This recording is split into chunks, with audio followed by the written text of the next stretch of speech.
நம்ம ரோட்டி பண்றதுக்கு மெயினா வந்து மாவோட பதம் தான் முக்கியம். ஸோ இந்த மாவு வந்து நீங்க இந்த மாதிரி பதம்ல ஸ்டிக்கியா இருக்கிற மாதிரி பிசைஞ்சிக்கணும்.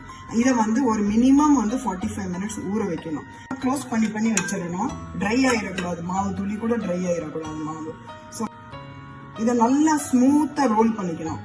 ஸோ ஃபர்ஸ்ட் ப்ரீ ஹீட் பண்ணிட்டு இது ரொட்டி மேக்கரை நம்ம வந்து மாவுல வந்து ட்ரை ஃப்ளார்ல வந்து இதை நல்லா முக்கி எடுத்துட்டு கார்னர்ல நம்ம இதை வச்சுட்டு ஸோ இதை வந்து ஸ்மூத்தா வந்து ப்ரெஸ் பண்ணணும்.